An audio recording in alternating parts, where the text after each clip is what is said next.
Hello beautiful people, আসসালামু আলাইকুম। আজকে চলে গিয়েছিলাম আড়ংয়ে। হুট করে প্ল্যান করে বাইর হয়ে যাওয়া। এই আড়ং এখন ওয়ার্ল্ডের লার্জেস্ট ক্রাফট স্টোর, যেটা ধানমন্ডি 2 অবস্থিত। পূর্বে সায়েন্স ল্যাবের পাশে ফুটওভার ব্রিজের অপোজিটে ছিল, এখন সেটা পরিবর্তন করে একটু ভিতরের দিকে তার নিজস্ব একটা বিল্ডিং। 8 তলা, পুরোটাই ওদের কালেকশন। আর সবচেয়ে সুন্দর ছিল এই ডেকোরেশনটা, যেটা চোখ জোড়ানো ছিল। পার্টসগুলো খুবই সুন্দর ছিল, আর অনেক নতুন নতুন কালেকশন ছিল। আর তাদের ভিতরে ইন্টেরিয়র ডেকোরেশনটা অসাম ছিল। যারা যাচ্ছিল তারা সবাই ছবি তুলতেছিল, ভিডিও করতেছে।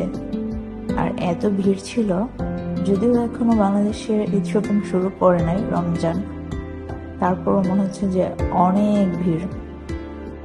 কোনো কোনো ফ্লোরে হাঁটাই যাচ্ছিল না। এটা একটা গহনার বক্স। আমার সাথে ফাহিম ছিল, ও আমাকে দেখাচ্ছিল যে আয়নার মুখ দেখা যাবে। এদিকে ফটো ফ্রেম ছিল, তারপরে মেয়েদের জন্য জুয়েলারি কালেকশন। এই ফ্লোর শেষ করে ওপরে ফ্লোরে চলে গেলাম। এখানে সুন্দর কিছু জাম গাছ দিয়ে ডেকোরেশন করা হয়েছে।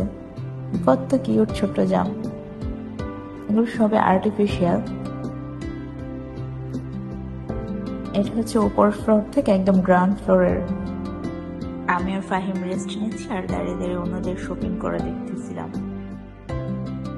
এই যে ফাহিম এখানে দাঁড়িয়েছে। হাই ফাহিম। এইটা হচ্ছে বাচ্চাদের ফ্লোর, যেখানে বাচ্চাদের সব কালেকশন, টয়, বাচ্চাদের কাপড়। আর টয়গুলো খুবই কিউট ছিল, ছোট ছোট পুতুল, বিভিন্ন ধরনের টয় ছিল।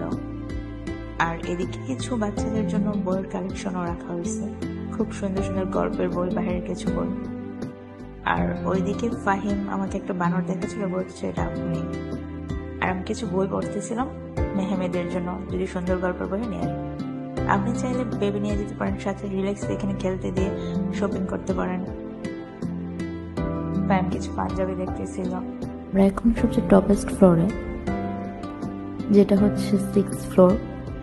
7th ফ্লোরের কাজ এখনো শেষ হয়নি, কাজ রানিং আছে। এখানে কিছু ইনডোর প্ল্যান্ট ছিল। এইভাবে আমাদের শপিং করা ঘোষাঘুরি শেষ। আমরা বাইরে হয়ে চলে যাচ্ছি। হুট করে নিচে যাওয়ার পরে চোখে পড়লো এখানে 3D ভিউ টাইপের কোনো কিছু একটা দেখানো হচ্ছে। দেন আমি আর ফাহিম গিয়ে নাম এন্ট্রি করে নিলাম। প্রথমে ফাহিম যায়, তারপরে আমি। এভাবেই আজকের দিনের কেনাকাটা প্লাস ঘোরাঘুরি সমাপ্তি ঘটে। আল্লাহ হাফেজ।